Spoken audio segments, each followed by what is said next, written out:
guys, welcome back to my channel.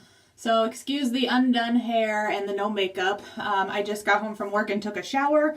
My girlfriend and I are getting ready to go shopping for her son's third birthday party this weekend. So I thought while I was getting ready, I would go ahead and tell you my miscarriage story. Now you're probably wondering, you're actually going to tell your miscarriage story while you're doing your makeup? That makes no sense. Well, for me, my miscarriage was back in April of this year. I've had time to process, I've had time to grieve, I've had time to accept.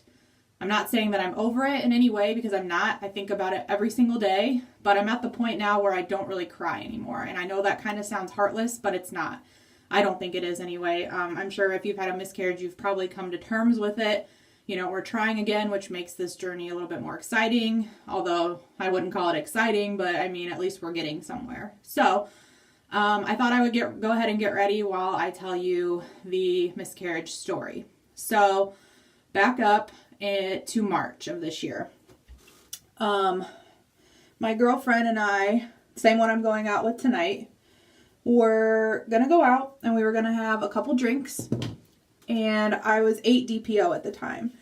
And I was like, there's no way I'm pregnant, you know, no way at all.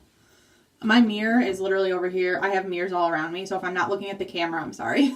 But we were going to go out and get a couple drinks, and I was like, you know what, for peace of mind, I'm just going to go ahead and I'm going to take a test, and that way I can get it out of my mind, you know, that way I'm not drinking and thinking, oh shoot, you know, what if I could be pregnant? So I took a test on one of the internet cheapies, and a faint positive came back, and I was like, what? I've never gotten a positive on these tests before. It was the Clinical Guard brand from Amazon. You know, they've been pretty good. I had been using them since like September.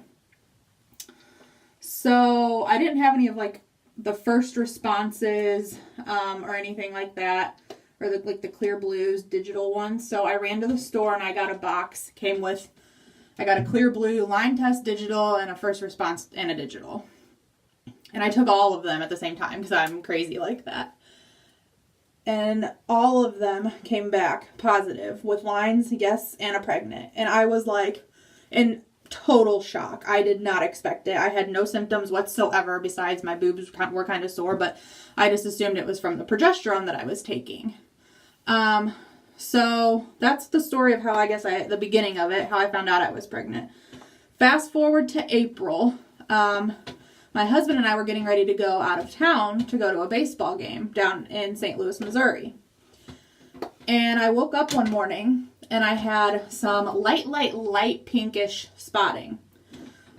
I'm going to back up because this is a miscarriage video, so it's going to be graphic. It's going to be TMI, but if you've clicked on that, I hope you're probably aware of that already.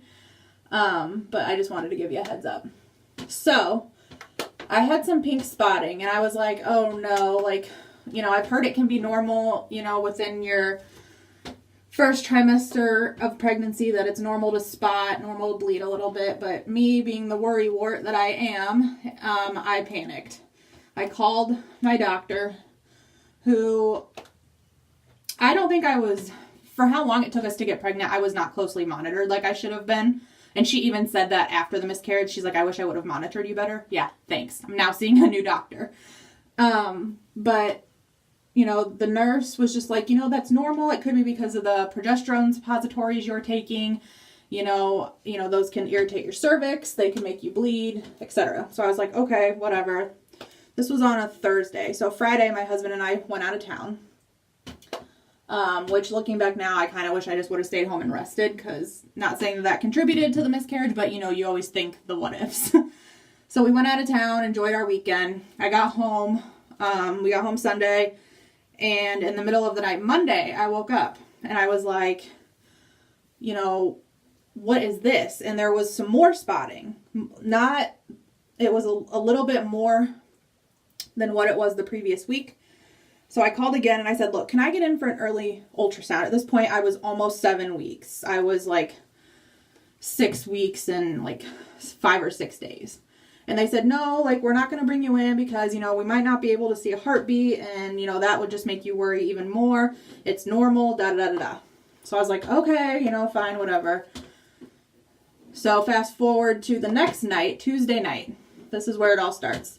Tuesday night, I woke up in the middle of the night, straight on blood. It was all blood.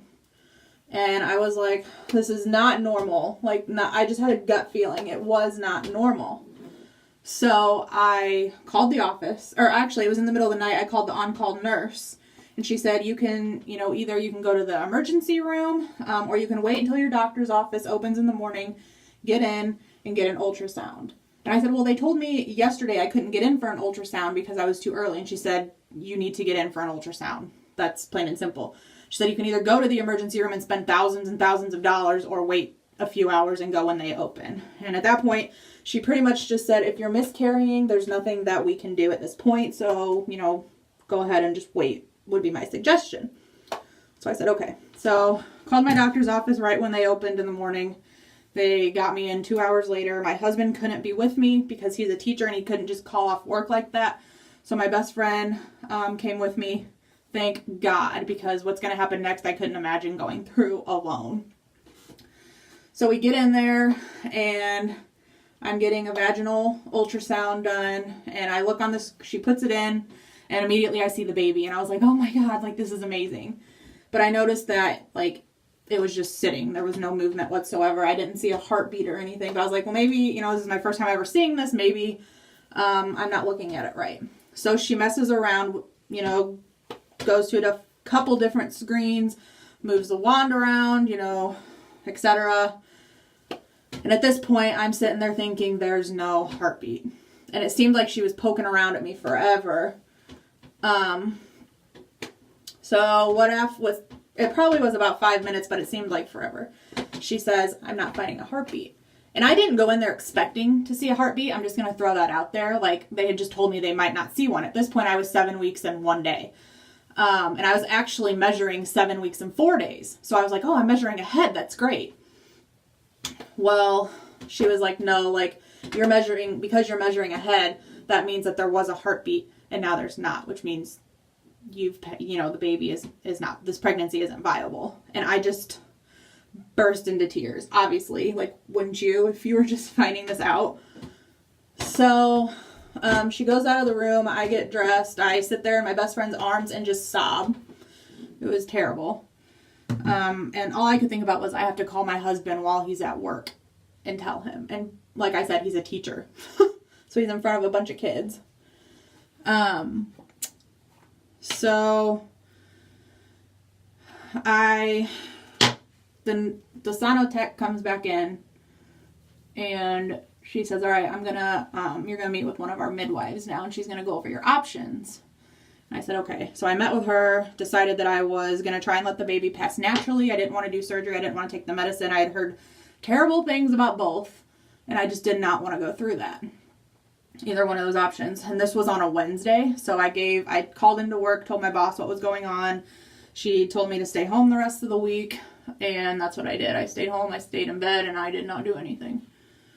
So Sunday comes around, and I still have not started anything. No more bleeding. Nothing had happened. So Monday rolls around, I called and I said, look, nothing's happened. Can you, what do I need to do to get this going? My body's just not processing. It's holding on to this pregnancy. And they scheduled me for a sonogram on Wednesday that week, the following week. So I went in exactly a week later, and they measured the baby, and it had not grown. And they said, you can either do the medication or you can do a DNC. And I said, I don't want to do the DNC. I've heard it takes forever for your cycle to return after a DNC. Can I just do the medication? They warned me of the cramping and, all that stuff, but I was like, it's fine. I'd rather that happen. Hey guys. So, since I'm new to YouTube, I have a time limit on how much I can post. So each video can only be 15 minutes long, and this one ended up being about 20. So I'm just going to split it in half. So the first part is going to be how I found out I miscarried. The second part is going to be my actual experience of miscarrying. So part 2 will be up here shortly.